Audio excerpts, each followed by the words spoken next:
શું બનાવો છો? રોટલી બાજરીના રોટલા? બાજરી શેનું શાક બનાવો છો? તુવેરનું? આવડે તમને બનાવતા? બોલો કઈ તકલીફ બીજી છે તો આ ઘર જે બન્યું એ તમને ગમે છે ને? આમાં કંઈ ફેરફાર નહીં કરો ને? એક રૂમ મોટો બને છે, બરાબર છે. આપણે સંડાસ બાથરૂમ બહાર લઈ લેશું. પેલી તમને મધમાખી કરડી હતી, મટી ગયું? સોજો હે? દવા લેવી છે એની? તો મધ કેમ ઉડાડી દીધું નહીં તમે? ત્યાં ધુમાડો કર્યો હોત તો ઉડી જતી. ઉડી જશે ને? એવું લાગે ને તો નીચે ધુમાડો કરજો સેજ, એટલે એને જાતે જાતે એ નીકળી જશે અહીંયાથી. કંઈ દવા બવાની જરૂર નથી ને? મિત્રો, ગુલીભાઈનું ઘર તમે જુઓ છો છે દરવાજાની ઉપર પહોંચી ગયું છે. હવે ઉપર આપણે જે છતનું કામ બાકી છે ને પ્લાસ્ટરનું કામ બાકી છે.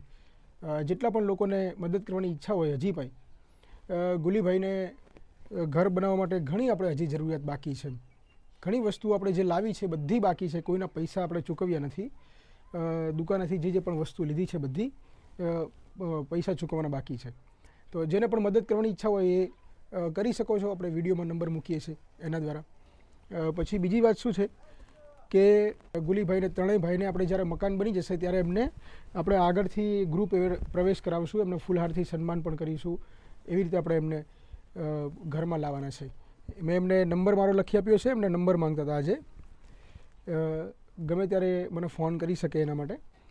પછી જ્યારે ગુલીભાઈનું ઘરનું કામ પૂરું થઈ જશે પછી હું એક વિડીયો તમને બધા લોકોને જાહેર કરીશ કે હવે આપણે કોઈ પૈસાની જરૂર નથી, એટલે પૈસા ફંડ આપવાનું બંધ કરો એવું આપણે હું તમને છેલ્લે કહીશ. પણ અત્યારે હાલ જરૂર છે એના માટે તમે લોકો મદદ કરી શકો છો. જો ગુલીભાઈનું ઘર કેટલે સુધી પહોંચ્યું છે તમને બતાવી દઉં. અહીંયા બારીથી ઉપર પહોંચી ગયું છે. દરવાજા બંને લાગી ગયા છે. એના પર છત આવશે. આ એક બાજુની આખીની સાઈડ જે દિવાલ છે બની ગઈ છે. અને આ જે પાછળનો ભાગ જે છે એ પાછળના ભાગથી તમે જુઓ તો અહીંયા દરવાજા સુધી જે છે ચણતર થઈ ગયું છે. હવે આપણે અહીંયા બહાર આવીએ તો તમે જો આટલો એક ખાલી જગ્યા જે પડી છે, આ જે ખાલી જગ્યા પડી છે એમની, ત્યાં આપણે એક બાઉન્ડ્રી કરી દઈશું. અહીંથી એક આમ દિવાલ કરશું અને અહીંથી એક ઊભી આમ દિવાલ કરીશું.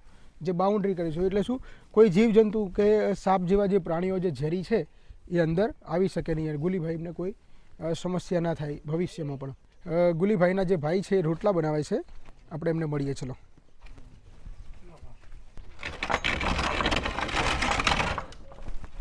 અહીંયા આપણે એમને ઘર જે છે એ થોડા ટાઈમ માટે રહેવા આપેલું છે. કેવું છે ભૂપતભાઈ? મજામાં? શું બનાવો છો? બાજરીના રોટલા? આવડે તમને બાજરીના રોટલા બનાવતા? ખાવા પીવાની કઈ તકલીફ નથી ને અત્યારે?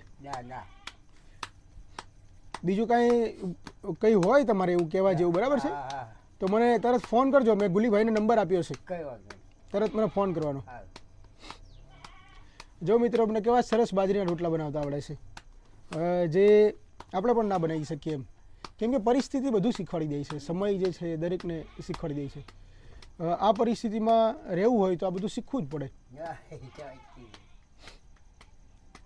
ભલે તો અમે નીકળીએ. કેવું છે તબિયત પાણી? બરાબર?